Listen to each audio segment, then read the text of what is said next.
खुदावंद यीशु मसीह के बाबरकत और प्रोफेसर नाम में आपकी खिदमत में इरफान अजीज का सलाम। माफ़ी या माफ़ करना।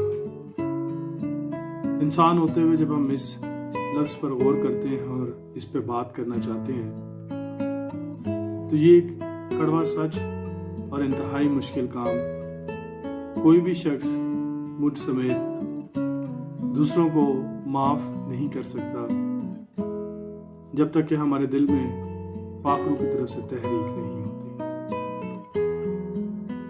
माफ़ी एक ऐसा अमल है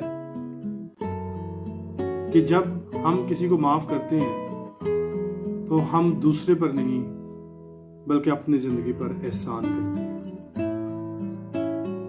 इसलिए मैं आज आपकी हौसला अफजाई करना चाहता हूँ, माफ़ कीजिए और खुद पर एहसान कीजिए। इंसान होते हुए ये हमारे लिए मुश्किल तो बहुत है कि हम एक दूसरे को माफ़ करें, लेकिन जब खुदावंद की मदद से और उसके पाक कलाम की कुदरत से हमारे दिलों को जब वो नरम करता है तो हम दूसरों को माफ़ करने के काबिल बन जाते हैं।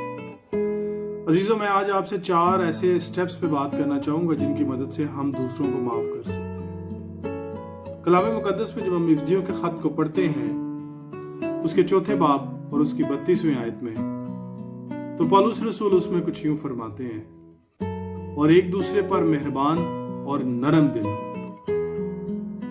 जिस तरह खुदा ने मसीह में तुम्हारे कसूर माफ किए हैं तुम भी एक दूसरे के कसूर माफ करो। खूबसूरत बात हमें खुदा के खादम की तरफ से यहाँ पर मिलती है।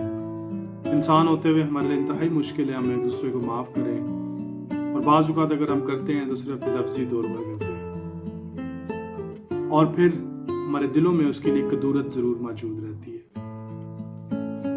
लेकिन खुदावंद यीशु मसीह के पैरोकार होते हुए हमें ये बात जांचने की बड़ी जरूरत है और हमें इस बात को फॉलो करने की बड़ी जरूरत है कि हमने उनकी तरीका जिंदगी को फॉलो करते हुए उनकी पैरवी करते हुए दूसरों को माफ करना है।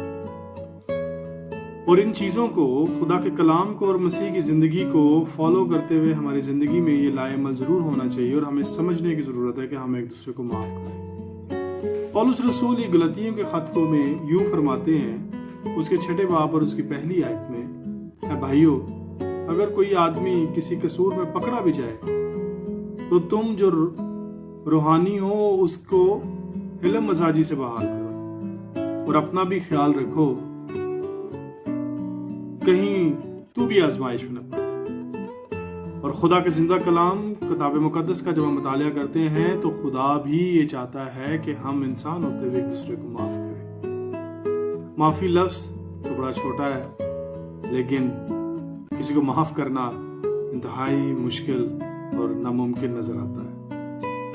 लेकिन मेरे अजीजों, हमें 4 चीजों को समझने की बड़ी जरूरत है। जब हम इनको समझेंगे तो फिर हम एक दूसरे को माफ कर सकेंगे। और जो पहली बात मैं आज आपकी खिदमत में लेकर आना चाहता हूँ वो कुछ यूं है कि मुझे और आपको ये समझने की जरूरत है कि कोई भी शख्स कामिल नहीं है।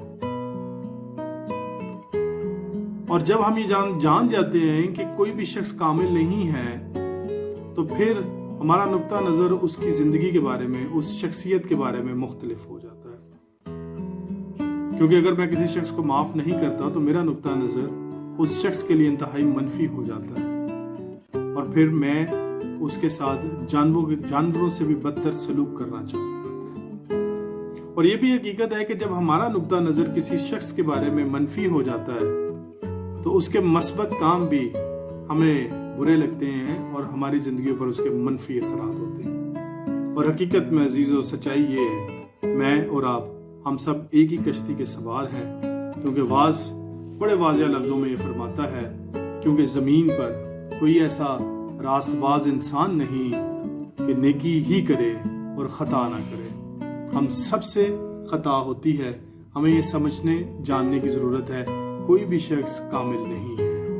किसी को माफ़ करने के लिए जो दूसरा अहम पहलू है वो ये है कि हमें अपनी ज़िंदगी में किसी से इंतकाम नहीं लेना। और मेरे अजीज़ों, जब हम रोमियो के ख़त को पढ़ते हैं तो उसमें वाज़ेह तौर पर लिखा है कि अजीज़ों, अपना इंतकाम ना लो बल्कि गजब को मौका दो, क्योंकि ये लिखा है कि खुदावंद फरमाता है انتقام لینا میرا کام ہے، بدلہ میں ہی دوں گا۔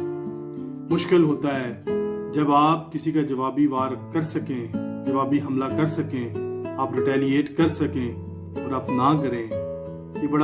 یہ آسان نہیں، یہ مشکل ہے، لیکن خدا کا کلام یہ فرماتا ہے اور خدا یہ فرماتا ہے انتقام لینا میرا کام ہے، اس لیے دوسروں کو معاف کیجیے۔ تیسری اور اہم بات کہ ہر برائی کا جواب اچھائی کے ساتھ دیں۔ بطور انسان یہ بڑا مشکل ہے کہ ہم برائی کا جواب اچھائی کے ساتھ دیں، اور ایک کٹر اور مشکل عمل ہے، لیکن اس کے لیے آپ کو خدا کی مدد چاہیے۔ تو آپ اپنی زندگی میں خدا کی مدد مانگیے اور مسیح کی محبت کو اپنی زندگی میں مانگیے کہ مسیح کی محبت آپ کے دل میں بھر جائے، تو پھر میں ایمان رکھتا ہوں کہ آپ برائی کا جواب اچھائی کے ساتھ دیں گے۔ چوتھی اور اہم بات کہ آپ اپنی زندگی میں خدا کے مقصد کو جانیے اور اس مقصد کو جاننے کی کوشش کیجیے کہ خدا کا مقصد آپ کی زندگی میں کیا ہے، اور بجائے اس کے کہ آپ اس شخصیت پر توجہ دیں جو آپ کے لیے مشکلات کھڑی کر رہی ہے، آپ خدا کے مقصد کو اس پر توجہ دیں۔ اور یہ بھی ایک حقیقت ہے کہ جب تک آپ اس شخص کے بارے میں جس کو آپ معاف نہیں کرنا چاہتا، اس پر جتنا آپ غور کریں گے، توجہ دیں گے، وہ آپ کے خیالات پر، آپ کی ذات پر، آپ کے ذہن پر، آپ کے دل پر حاوی ہوتا چلا جائے گا۔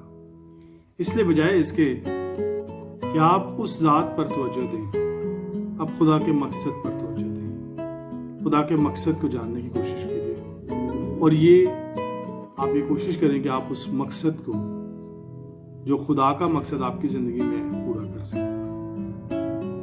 کیونکہ عزیزو، آپ کی زندگی میں موجود تمام مشکلات، تکلیفیں خدا کے مقصد کے سامنے بے معنی ہیں۔ اس لیے آپ نے اس مقصد کو جاننا ہے، کیونکہ ہمارا مقصد خدا کے مقصد کو پورا کرنا ہے۔ میں آپ کو انکریج کروں گا، ان 4 سٹیپس کو فالو کیجئے اور اپنی زندگی میں معافی کا رد عمل رکھیے، معاف کیجئے، خود پر احسان کیجئے۔